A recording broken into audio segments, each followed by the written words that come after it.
अस्सलाम वालेकुम गाइस, कैसे हैं आप। My name is Tayyaba Tanveer और आप मुझे देख रहे हैं तैयबा तनवीर केमिस्ट्री प्लेटफॉर्म पे। आज हम केमिकल काइनेटिक्स के बहुत ही इम्पोर्टेंट टॉपिक पे बात करने वाले हैं और इस टॉपिक का नाम है रेट ऑफ केमिकल रिएक्शंस। अब रेट ऑफ केमिकल रिएक्शंस से क्या मुराद है, मतलब एक रेट से क्या मुराद है और केमिकल रिएक्शन के रेट से क्या मुराद है, ये हम आज पढ़ने वाले हैं। ये topic industrial point of view से बहुत ज़्यादा इम्पोर्टेंट समझा जाता है और हमारी डेली लाइफ में भी इसका बहुत ज़्यादा इस्तेमाल होता है। जी, तो आते हैं रेट की जानिब। रेट किसे कहते हैं? सबसे पहले तो simply rate, change in any quantity with respect to time. किसी भी क्वांटिटी में टाइम के लिहाज से जो चेंज आता है उसे रेट कह देते हैं।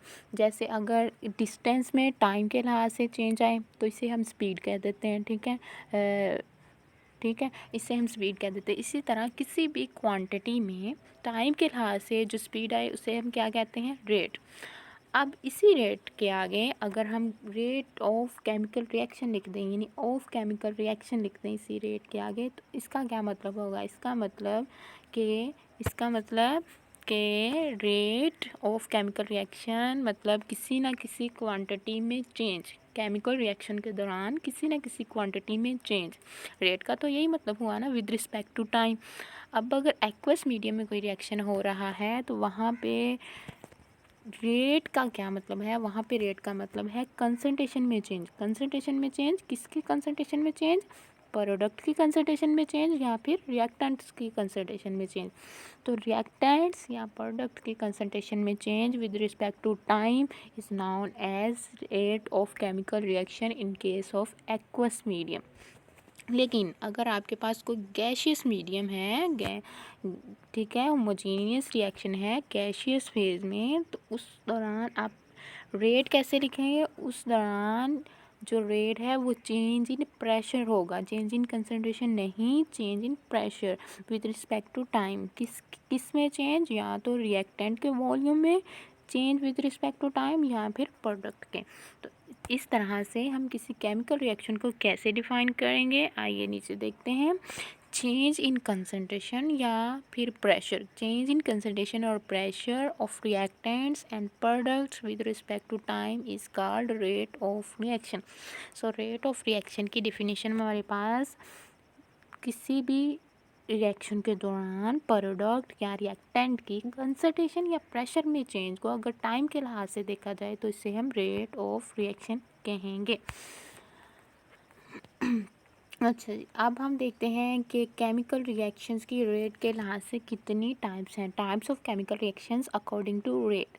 रेट रेट के अकॉर्डिंग केमिकल रिएक्शंस की सबसे पहली टाइप जो है वो very fast chemical reaction. Very fast chemical reaction हम अपने रोज़मर्रा ज़िंदगी में देखते हैं कि बहुत सारे केमिकल रिएक्शन ऐसे होते हैं जिन्हें हम with no time, in fraction of time वो कंप्लीट हो जाते हैं, यानी देखते ही देखते वो कंप्लीट हो जाते हैं। फॉर एग्जांपल आयनिक रिएक्शंस, जैसा कि अगर सोडियम क्लोराइड जो आम खाने का नमक है उसे सिल्वर नाइट्रेट के साथ रिएक्ट करवाया जाए तो ये सिल्वर क्लोराइड का वाइट प्रेसिपिटेट बनाता है और ये इमीडिएटली फॉर्म बन जाती है, फ़ौरन से पहले ये बन जाती हैं और साथ सोडियम नाइट्रेट बनता है। तो ये एक वेरी फास्ट रिएक्शन है। इस तरह के रिएक्शन इंडस्ट्रियल, अच्छा हम यहाँ पे इस चैप्टर को इंडस्ट्रियल पॉइंट ऑफ व्यू से प्रैक्टिकली पढ़ते हैं, ठीक है।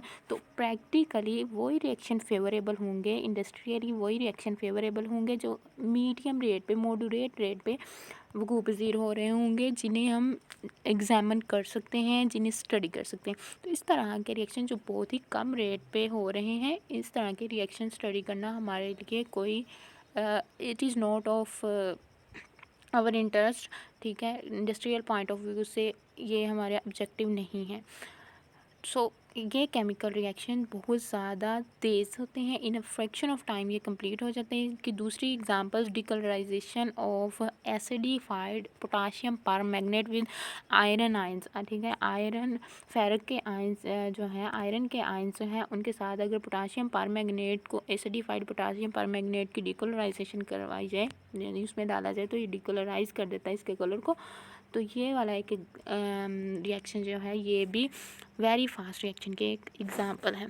इससे आगे अगर आप चलें तो कुछ स्लो रिएक्शंस भी आते हैं, ठीक है। फॉर एग्ज़ाम्पल अगर आप देखें तो बहुत सालों पहले जो ज़मीन में दब जाते हैं मुर्दा जानवर और मुर्दा पौधे वगैरह, तो उनकी जो बाकियात से फॉसिल्स का बनना, फॉसिल फ्यूल्स का बनना, ये भी एक वेरी वेरी स्लो रिएक्शन की एग्ज़ाम्पल है। इसके अलावा अगर आप देखें कि एटमॉस्फेरिक नाइट्रोजन की फिक्सेशन, ठीक है। पौधे, ये जो हवा में नाइट्रोजन 78% होती है, लेकिन इससे पौधे इस्तेमाल नहीं कर पाते। इस्तेमाल करने के लिए पौधों के लिए नाइट्रोजन को फिक्स करवाना पड़ता है। इसी वजह से नाइट्रोजिनस फर्टिलाइजर्स भी दी जाती हैं पौधों को। सो नाइट्रोजन की जो फिक्सेशन है, एटमॉस्फेरिक नाइट्रोजन की फिक्सेशन जो नाइट्रोजन फिक्सिंग बैक्टीरिया करते हैं, ये भी एक बहुत स्लो प्रोसेस होता है। और formation of fossil fuels, again fossil fuel की फार्मेशन भी एक स्लो प्रोसेस है। तो ये वेरी स्लो रिएक्शन की एक मिसाल है।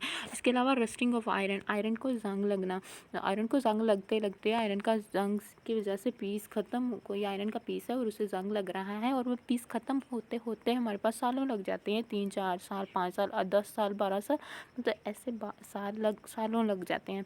It is also very slow reaction. तो इस तरह के वेरी फास्ट और वेरी स्लो रिएक्शन जो हैं, ये हमारे ऑब्जेक्टिव्स में शामिल नहीं हैं। जो इंडस्ट्रियल पॉइंट ऑफ व्यू से हमारे ऑब्जेक्टिव्स होते हैं, उनमें ये शामिल नहीं होते।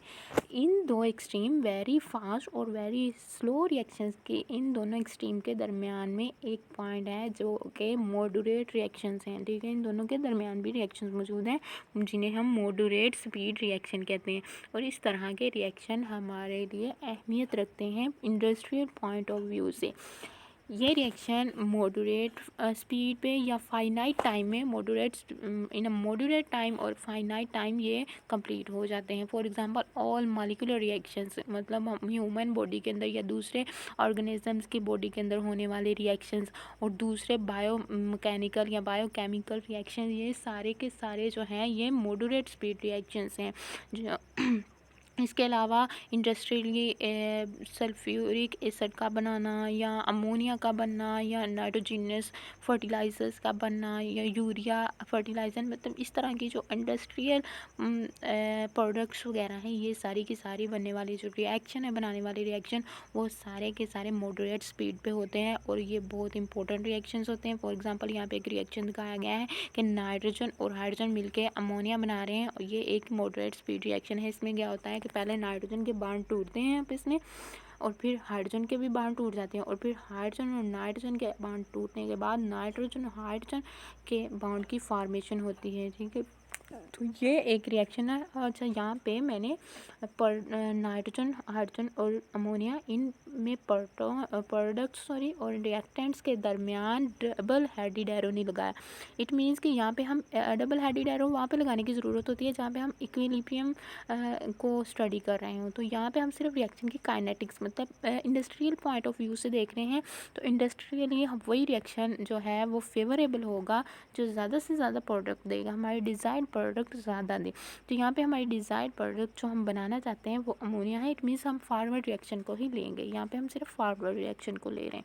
तो ये एक रिएक्शन जो है ये मॉडरेट स्पीड रिएक्शन की एग्जांपल है। दूसरा हमारे पास है एसिटिक एसिड के साथ वाटर मिलके जो है वो अल्कोहल बना रहा है, ठीक है। तो ये भी एक इंडस्ट्रियल पॉइंट ऑफ व्यू से इम्पोर्टेंट रिएक्शन है। दूसरा, हाइड्रोजन आयोडाइड अपने प्रोडक्ट में कन्वर्ट होना और उसके यहाँ पे अपने कंपोनेंट्स में कन्वर्ट होना आयोडीन और हाइड्रोजन में, या आयोडीन और हाइड्रोजन का मिलकर हाइड्रोजन आयोडाइड बनाना, ये भी एक मॉडरेट स्पीड रिएक्शन है। हाँ जी स्टूडेंट्स, हम पढ़ चुके हैं कि किस तरह से हम रिएक्शन के रेट को डिफ़ाइन करते हैं और रिएक्शन के रेट की बिना पर इसके बेसिस पे कौन कौन सी इसकी टाइप्स हैं रिएक्शन के रेट की, वो भी हमने पढ़ ली। अब हम चलते हैं कि किसी केमिकल रिएक्शन के दौरान हम किस तरह से रिएक्शन का रेट कैलकुलेट कर सकते हैं। तो हम लेते हैं यहाँ पे एक सपोज़ करते हैं कि ये हमारे पास एक रिएक्शन है जिसे हम ए एरो बी से शो कर रहे हैं। यहाँ पे रिएक्टेंट हमारे पास ए है और यहाँ पे प्रोडक्ट हमारे पास बी है। स्टार्टिंग पॉइंट पे at T is equals to zero, जब T is equals to zero हो मीन्स कि अभी रिएक्शन स्टार्ट हो रहा है। स्टार्टिंग पॉइंट पे प्रोडक्ट हमारे पास कोई नहीं होगी, सिर्फ रिएक्टेंट ही रिएक्टेंट मौजूद होंगे। इट मीन्स कि रिएक्टेंट्स की concentration R1 equals to zero और प्रोडक्ट्स की कंसनट्रेशन P1 ये भी ज़ीरो होगी, जबकि रिएक्टेंट्स की कंसनट्रेशन A नोट होगी। A नोट मीन्स कि स्टार्टिंग पॉइंट पे जब टाइम ज़ीरो है। कुछ वक्त गुजरने के बाद जब आप रिएक्शन का रेट फाइंड आउट करना चाहें तो time T is equals to T हो जाएगा और जो रिएक्शन में रिएक्टेंट्स की कंसनट्रेशन होगी R2 will B A means के A नोट में से X प्रोडक्ट बन गए हैं, A नोट माइनस X। अब प्रोडक्ट कौन से बने हैं? PA2, इसकी कंसनट्रेशन BT होगी, मीन्स के X प्रोडक्ट आपके पास बन चुके हैं। यहाँ पे R2 will be less than R1, मतलब जो बाद में कंसनट्रेशन होगी रिएक्टेंट की वो प्रोडक्ट्स पहले वाली कंसनट्रेशन से कम होगी। ऑब्वियसली जब प्रोडक्ट बन जाएंगे तो रिएक्टेंट्स कुछ जो है वो रिएक्ट कर चुके होंगे, तो रिएक्टेंट की कंसनट्रेशन में कमी आ चुकी होगी। और अब चलते हैं कि किस तरह से रेट हम लिखेंगे। तो रेट दो तरह से लिखा जा सकता है रिएक्शन का, या तो disappearance of reactant in term of disappearance of reactant या फिर in term of appearance of product. तो डिसअपेरेंस ऑफ रिएक्टेंट यहाँ पे सबसे पहले देखते हैं, यहाँ पे rate of disappearance of reactant A is equals to minus delta R over delta T. यहाँ पे माइनस क्यों लिखा है ये मैं आगे जाके बताती हूँ। Delta R over delta T, delta R यहाँ पे एक्चुअल में ए की कंसनट्रेशन चेंज हो रही है, तो यहाँ पे हम लिख लेंगे कि delta A over delta T. अब डेल्टा आर मीन्स के R2 माइनस R1, फाइनल जो उसकी कंसनट्रेशन है उसमें से इनिशियल वाली कंसनट्रेशन को माइनस कर देना, तो ये A T minus A note होगा। A T की value A note minus X यहाँ पे हमने देखी है कि A नोट माइनस X है, तो ये हम यहाँ पे पुट कर देंगे और यहाँ पे हमारे पास जो आंसर आ जाएगा वो X ओवर T आएगा। ये देखें ब्रैकेट के अंदर वाला answer minus X over T आ रहा है और ये बाहर वाले आंसर के साथ मल्टीप्लाई होकर पॉजिटिव बन रहा है।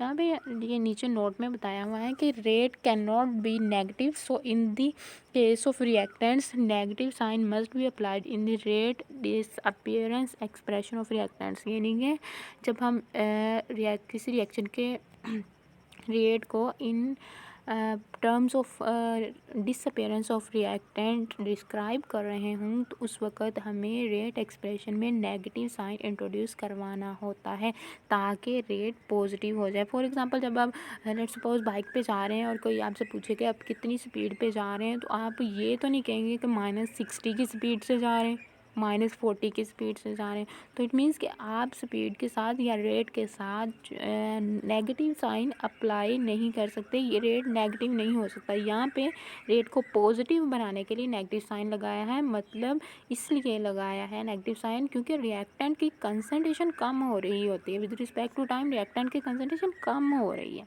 ठीक है, जैसे जैसे रिएक्शन प्रोसीड करता है प्रोडक्ट बनते जाते हैं, रिएक्टेंट कम होते जाते हैं। तो ये आगे चलते हैं। Rate of appearance of product, appearance of product appear हो रहे हैं तो इस सूरत में रेट क्या होगा? Delta P over delta T, delta B मतलब प्रोडक्ट बी बन रहा है ना ओवर डेल्टा टी, कंसनट्रेशन ये जो स्क्वायर ब्रैकेट है ये मोलर कंसनट्रेशन कुछ होगा रहा है यहाँ पे P2 minus P1 divided by T2 minus T1।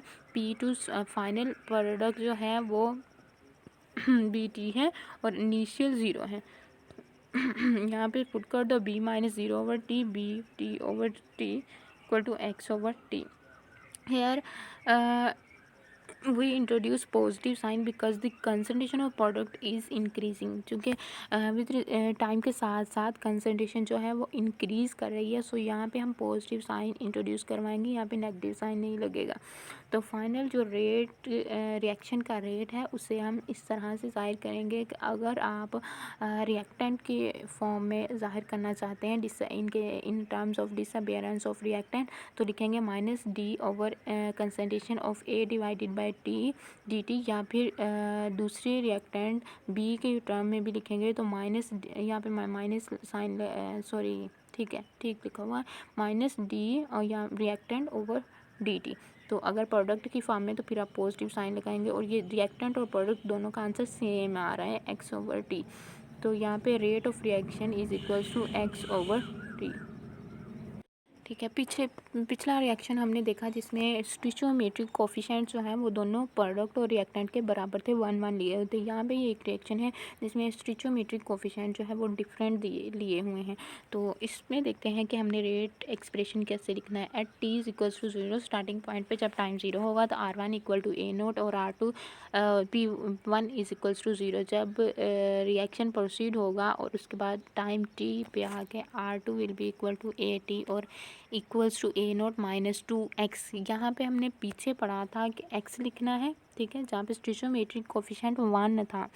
तो यहाँ पे जो स्टिचोमेट्रिक कोफिशिएंट जिस रिएक्टेंट की आप बात करें उसके साथ जो भी है वो आपने x के साथ मल्टीप्लाई करवा देना है। ये x है, ठीक है, और यहाँ पे a के साथ a की कंसंट्रेशन लिख रहे हैं ना, तो a के साथ 2 है बैलेंस केमिकल इक्वेशन में, तो यहाँ पे आपने 2 लिख देना है। इसी तरह प्रोडक्ट जितने बन रहे हैं, ठीक है, x बन रहा था तो यहाँ पे कोफिशिएंट 3 है तो आपने यहाँ पे 3 लिख देना है। ठीक हो गया, ये सिंपल सा तरीका है। और भी बहुत सारे मेथड है स्टिचोमेट्रिक कोफिशिएंट फाइंड आउट करने के। अब आपने इसके बाद देखना है कि rate of disappearance of reactant R और ए, ठीक है। तो इस सिमिलरली जिस तरह आपने पीछे पढ़ा हुआ है इसी तरह आपने फाइंड कर लेना है rate delta R over delta T, delta over delta T, minus sign introduce करवाया और फिर फाइनल और इनिशियल वैल्यू पुट की और 2x ओवर टी आंसर आ गया। इस तरह rate of appearance of P, तो प्रोडक्ट कितने बन रहे हैं, ये वाला delta P over delta T, delta B over delta T is equal to P2 minus P1 over T2 minus T1। तो यहाँ पे भी आपने वैल्यूज पुट की तो आंसर 3x ओवर टी आ गया। पिछले जो हमने पढ़ा था सेम स्टिचोमेट्रिक कोफिशिएंट्स के साथ, तो वहाँ पे डिसअपियरेंस ऑफ रिएक्टेंट इसका आंसर और अपीयरेंस ऑफ प्रोडक्ट इस दोनों का रेट एक्सप्रेशन जो था वो सेम आया, लेकिन यहाँ पे डिफरेंट आ रहा। तो यहाँ पे आपने क्या करना है, यहाँ पे आपने क्या करना है कि ये लेने हैं, ठीक है, चूँकि हम जानते हैं कि rate of disappearance of reactant is equals to rate of appearance of product, ये इक्वल होते हैं, लेकिन यहाँ पे इक्वल नहीं है। तो हमने क्या करना है कि x ओवर टी और x over T 2x over T आया था डिसअपियरेंस ऑफ रिएक्टेंट्स का, और अपीयरेंस ऑफ रिएक्टेंट्स का आंसर था 3x ओवर टी। तो हमने क्या करना है कि जो जो ऊपर उनके साथ कोफिशिएंट है उसी से नीचे डिवाइड कर दें, ठीक है। तो बाकी आंसर आपका सेम आ जाएगा ना। इसी तरह आपने जो बैलेंस केमिकल रिएक्शन के अंदर जिस रिएक्टेंट के जो जो कोफिशिएंट है उससे आपने डिवाइड कर देना है जब रेट एक्सप्रेशन लिखना है। ये देखें यहाँ पे मैंने रेट एक्सप्रेशन लिखा हुआ है कि R is equals to -1 over 2 DR over DT। तो इसी तरह जो बैलेंस केमिकल रिएक्शन के अंदर जो रेट एक्सप्रेशन के साथ बैलेंस केमिकल रिएक्शन के अंदर स्टिचोमेट्रिक कोफिशिएंट्स जो हैं उन पे आपने डिवाइड करना है सिंपली। अच्छा, अब रेट ऑफ रिएक्शन के जो यूनिट्स हैं वो क्या हैं, तो इसके मोस्टली यूनिट्स इस्तेमाल किए जाते हैं molar concentration per unit time, ठीक है। तो यहाँ पे मोलर कंसंट्रेशन पर सेकंड और मोलर कंसंट्रेशन पर मिनट है। अगर गैशियस फॉर्म में आप ले रहे हैं तो एटमॉस्फेयर पर सेकंड या एटमॉस्फेयर पर मिनट ले लेंगे। तो ये इसका रेट एक्सप्रेशन था। अगर वीडियो पसंद आए तो इसे लाइक करें, शेयर करें, सब्सक्राइब करें चैनल को। आप अपना और अपने प्यारों का बहुत सारा ख्याल रखिए। Thanks for watching. अल्लाह हाफिज़।